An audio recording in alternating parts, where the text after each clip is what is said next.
Bonjour à tous, j'espère que vous allez bien et que vous êtes prêts à découvrir un nouvel aspect du métier de chargé d'études courant fort, courant faible dans le bâtiment. Soyez les bienvenus sur cette chaîne si c'est votre toute première vidéo. Alors, cette chaîne est dédiée à la compréhension du métier de chargé d'études courant fort, courant faible dans le bâtiment. N'hésitez pas à vous abonner, à liker la vidéo et à poser vos questions en commentaire.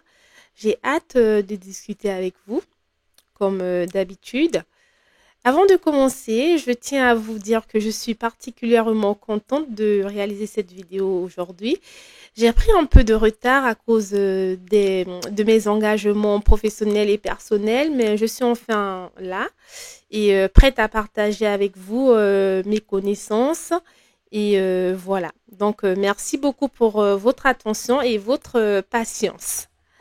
Donc, on va commencer cette vidéo d'abord par vous faire un petit résumé de la précédente vidéo dans laquelle nous avons vu ce qu'est la phase APS, pourquoi elle est réalisée et quels sont ses objectifs.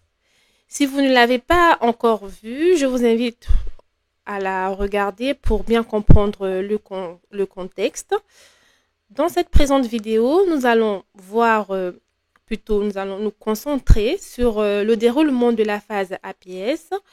Nous allons explorer le programme technique et apprendre à lire un plan architectural et voir rapidement les plans DICT transmis par les concessionnaires. Donc ça, c'est pour ce qui concerne notre plan aujourd'hui. Dans la précédente vidéo, nous nous étions arrêtés à cette diapo. Nous avons vu que les livrables à transmettre en phase APS sont l'estimatif budgétaire prévisionnel, la notice technique courant fort, courant faible, un plan de distribution principale si cela est demandé par la maîtrise d'ouvrage. Donc voilà un petit résumé de où nous nous étions arrêtés. Donc ici, nous allons voir en pratique la réalisation de la phase APS. Donc en pratique, la phase APS commence par une réunion de lancement. Cette réunion généralement est animée par l'architecte chef de projet. Elle permet de présenter le projet de manière globale. L'architecte expose les grandes lignes du projet et durant cette réunion, cette réunion permet également de fixer les dates de remise des pièces écrites et graphiques. Elle clarifie également les objectifs du projet, les délais à respecter et assure la coordination entre les différentes équipes impliquées, c'est-à-dire les équipes de maîtrise d'œuvre impliquées sur le projet. À ce stade, on s'assure que toutes les parties prenantes partagent une même vision du projet. Donc, qui dit partie prenante, c'est maîtrise d'ouvrage et maîtrise d'œuvre. S'il y a une assistante maîtrise d'ouvrage, elle est également impliquée à ce stade. Après avoir réalisé la réunion de lancement ou même durant la réunion de lancement, il faut recueillir les informations nécessaires et les contraintes liées au projet, notamment les pièces topographiques, les règles d'urbanisme et les normes de construction en vigueur dans la zone du projet, les besoins exprimés également par la maîtrise d'ouvrage. Donc là, à ce stade, l'équipe de maîtrise d'œuvre récupère toutes les infos qui sont nécessaires pour réaliser de manière efficace les pièces. Donc voilà pour ce qui est de cette partie recueil d'informations. Et il faut noter que cette partie-là est très primordiale pour l'architecte. Alors, je vous ai parlé des réunions de lancement, mais il faut retenir que durant la réunion de lancement, les ingénieurs d'études ne sont pas souvent présents. C'est le chargé d'affaires mandaté sur le projet qui est présent. Donc, c'est-à-dire que si vous êtes dans un bureau d'études, il y a forcément des ingénieurs études et des chargés d'affaires. C'est eux qui font la liaison entre le client, c'est-à-dire la maîtrise d'ouvrage, et vous. Donc c'est cette personne-là qui est chargée d'affaires qui va aux réunions et qui recueille toutes les infos nécessaires et qui vous les transmet. Donc voilà. Donc là, on passe aux documents nécessaires pour réaliser votre étude APS. Nous avons besoin des plans architecturaux, du programme technique et fonctionnel, des plans des réseaux concessionnaires. Et ensuite, après avoir reçu ces éléments-là, on fait notre étude et on réalise les pièces écrites et graphiques. Pour débuter l'étude, l'ingénieur électricité courant fort, courant faible commence par la lecture attentive du programme technique et fonctionnel fourni par la maîtrise d'ouvrage. Ce programme permet de comprendre les besoins spécifiques du maître d'ouvrage en matière de courant fort, courant faible, ainsi que les objectifs à atteindre. Donc, nous allons voir le contenu d'un programme et comment l'interpréter efficacement. Nous commencerons par un exemple de programme d'une crèche et ensuite nous verrons un exemple de programme d'un bâtiment de logement collectif. Sans plus tarder, voici le programme technique et fonctionnel et même financier parfois. Là, dans ce cas, on a un programme financier également d'une crèche plus des locaux associatifs. Donc là, on a la page de garde. On a normalement une image que j'ai retirée pour des raisons de confidentialité. Donc, après la page de garde, on a la table de matière et partie très importante. Je vous invite à être concentré sur cette partie-là. Donc, ici, on a dans un premier temps le programme fonctionnel. Ensuite, le programme technique, qui est généralement la partie qui nous intéresse, nous, en tant qu'ingénieurs d'études courant fort, courant faible. Et après, on a le préchiffrage de l'opération et les annexes. Donc, dans les annexes, on a généralement les fiches espace. Donc, on commence par la partie programme fonctionnel. On a la présentation de l'opération, les objectifs du maître d'ouvrage, la présentation du site et la présentation des besoins de la maîtrise d'ouvrage. Donc, nous allons commencer par la présentation générale de l'opération. Donc, ici, on vous présente l'opération. Je vais lire rapidement sans m'attarder quand même sur cette partie-là. Le présent programme recense les besoins, les contraintes et les exigences du maître d'ouvrage. Bon, je ne vais pas continuer, hein, c'est juste ici, cette partie-là vous présente ce que vous retrouverez dans la suite du document. Donc, on va passer sur les objectifs du maître d'ouvrage. C'est quand même intéressant de savoir un peu les objectifs attendus, enfin les objectifs souhaités par la maîtrise d'ouvrage. Donc, on va commencer par lire. Le projet s'inscrit dans un bâtiment existant, non exploité depuis de nombreuses années. Il présente une surface disponible couvrant les besoins de la future crèche, mais aussi des possibilités d'aménagement de bureaux ou de locaux associatifs au sous-sol. Donc, info très important, on est sur un bâtiment existant qu'on souhaite réhabiliter et transformer en crèche et en bureau associatif. Donc, c'est bien. Le programme propose 2 scénarios chiffrés comprenant les attentes et les besoins du maître d'ouvrage. La crèche et l'activité associative en sous-sol sont entendus comme 2 projets distincts. OK. Donc, la crèche en rez-de-chaussée. Et en sous-sol, on a locaux administratifs plus personnels avec mise en règlement et locaux bruts. OK.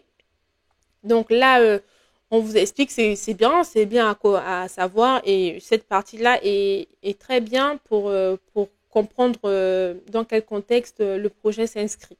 Donc, je ne vais pas m'attarder sur cette partie. Nous allons passer à la présentation du site. C'est quand même important. Donc, on a la situation géographique, hein.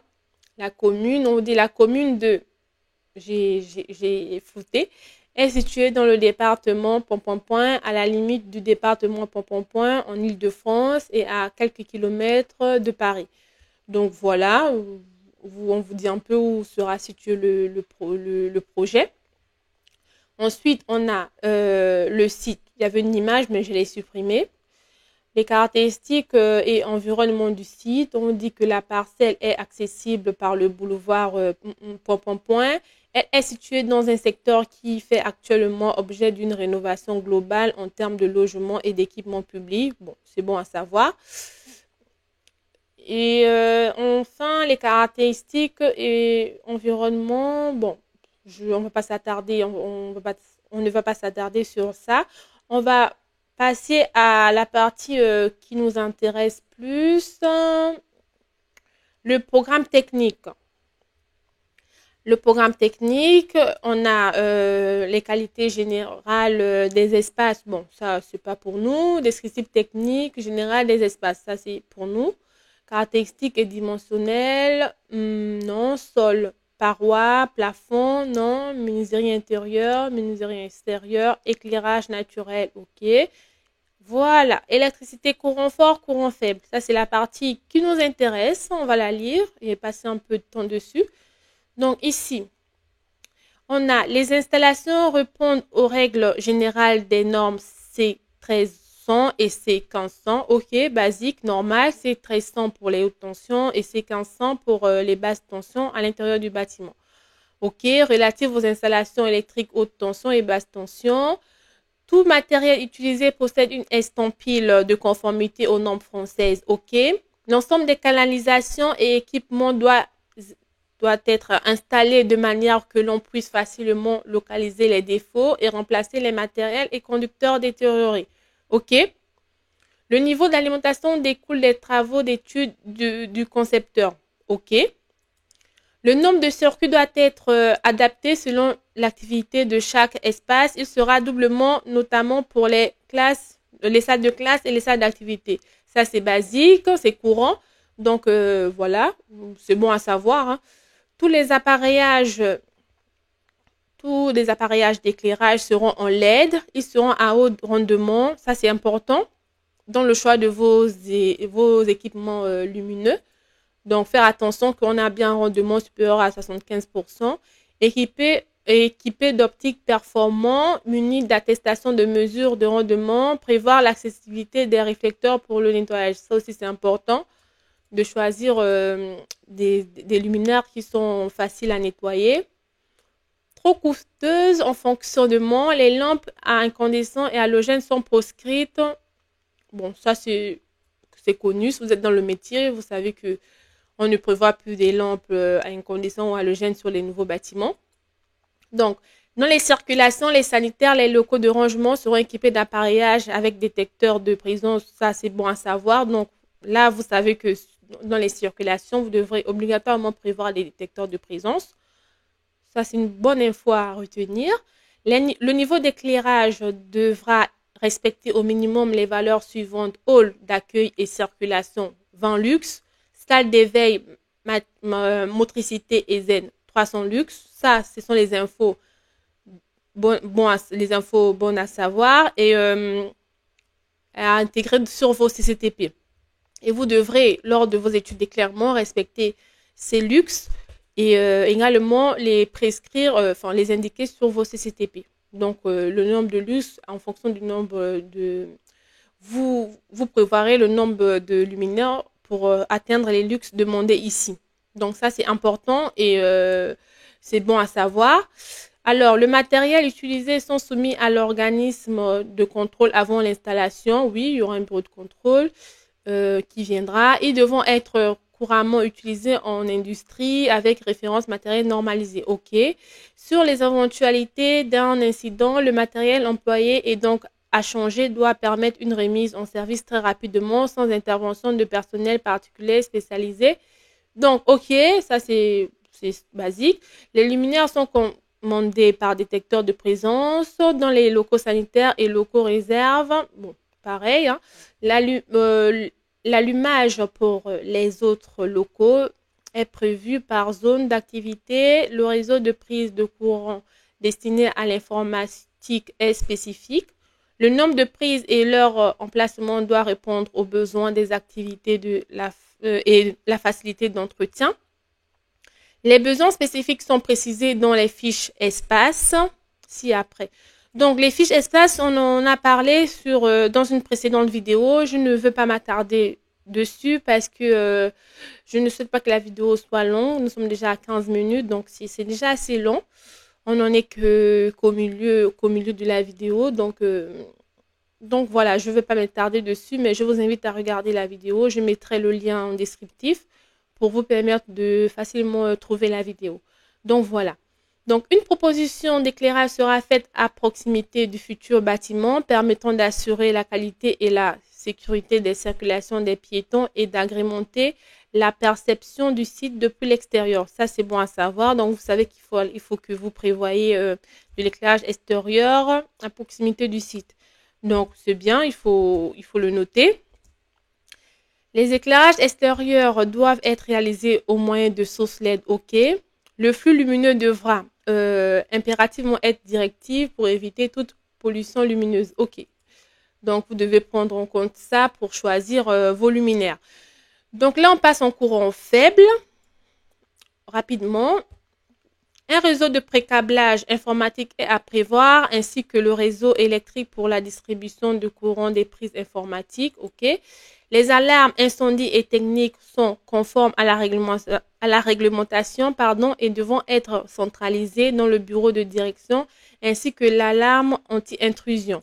Bon, ça, on vous demande de prévoir toutes les alarmes, toutes les centrales d'alarme dans le bureau de direction. Ça, c'est bon à savoir. Donc, sur votre projet, la centrale incendie sera dans le bureau de direction. La centrale d'alarme également sera dans votre bureau de direction. Et moi-même, je partirai plus loin. Je mettrai toutes les centrales, que ce soit interphonie ou contrôle d'accès, dans le bureau de direction. Donc, comme ça, c'est fait. Donc, ça, c'est une info qu'il faut prendre en compte et qu'il faut garder. De plus, chacune de ces alarmes est renvoyée par liaison téléphonique au moyen d'un transmetteur protocolaire modem vers un lieu extérieur qui sera précisé par la maîtrise d'ouvrage. Ça, c'est important à savoir et à garder en tête. Donc, la maîtrise d'ouvrage peut vous dire le nom de l'entité à qui sera destiné les infos, mais sinon, vous l'incluez dans votre CCTP et vous direz que ce sera vu en phase chantier. Donc voilà, mais c'est important cette information-là. Je vais la mettre en rouge. Alors, le besoin de prise RJ et leur emplacement doit répondre aux besoins des activités et sa modularité. Les besoins spécifiques sont précisés dans les fiches des espaces ci-après. Bon, ça veut dire que dans les fiches espaces, on a le nombre de prises RJ et même le nombre de prises de courant qu'il faut prévoir dans chaque espace. Donc, voilà pour ce qui est de cette présentation. Je ne vais pas m'attarder sur les annexes ou même sur le préchiffrage. Ça, c'est pas très important. Donc, on va passer au programme d'un bâtiment de logement rapidement. Ici, je ne vous montre pas le sommaire. Je vous montre directement la partie qui nous intéresse. Chapitre 2, caractéristiques générales de l'opération. Là, on ne voit pas de l'enveloppe de bâtiment. Donc là, on va pas s'attarder dessus. Les concessionnaires, là, ça nous intéresse, les concessionnaires.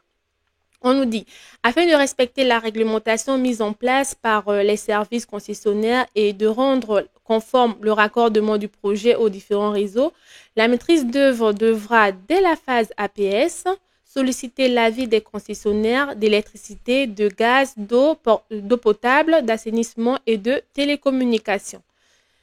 Concernant les ordures ménagères, bon, ça, c'est pas notre problème, ça ne nous intéresse pas. Donc, ce qui nous intéresse, c'est la première partie. Là, pour interpréter, ça veut dire que dès la phase APS, nous devons faire un plan de raccordement et même faire un bilan de puissance parce que si on doit consulter le concessionnaire nous demandera quelle est la puissance dont nous avons besoin pour alimenter notre bâtiment. Donc là, nous ferons un bilan de puissance. J'ai déjà fait une vidéo sur les bilans de puissance, donc je vous invite à regarder. Et ensuite, on dessinera un plan et où on souhaite poser notre coffret de branchement et on transmet cette info-là au concessionnaire qui validera ou pas. Donc, c'est ce que vous devez comprendre par là. Ensuite, le chauffage, c'est pas notre problème, j'ai envie de dire. Ventilation, plomberie, non plus. Bon, plomberie quand même, on vous dit il faudra prévoir une évacuation en cuisine pour les lave-vaisselle et non, bon, c'est pas notre problème. Alors, électricité, conforme NFC 1400 et NFC 1500, ça c'est standard. Donc là, ce que vous devez comprendre, c'est que en termes d'électricité, il faut prévoir au minimum ce qui est préconisé par la norme NFC 1500. La norme NFC 1500 nous prescrit le nombre d'équipements, c'est-à-dire prise de courant, points lumineux à prévoir dans un logement. Donc, il faut prévoir, il faut regarder ce que dit la norme. Je pourrais éventuellement vous faire une présentation de la norme par rapport au logement. Donc là, c'est bon, c'est standard. Télécommunication, pareil, on vous dit de respecter la NFC 1500.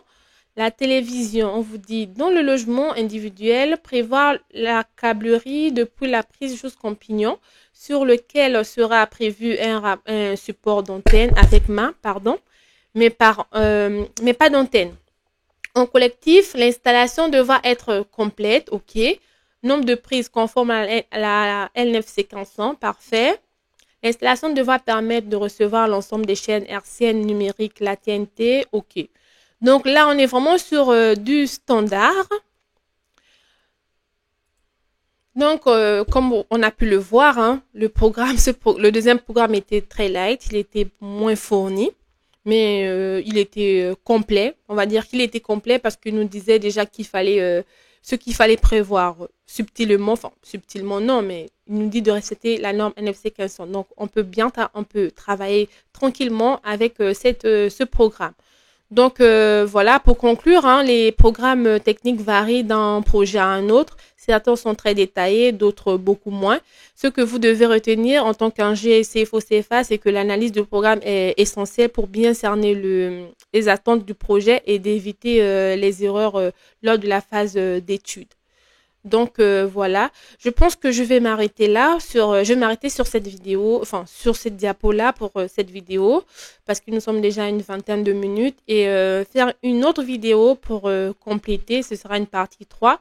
Mais voilà, je vais faire comme ça pour ne pas que la vidéo soit longue. Donc je vous remercie déjà pour votre attention et on se retrouve dans la prochaine vidéo. Merci beaucoup.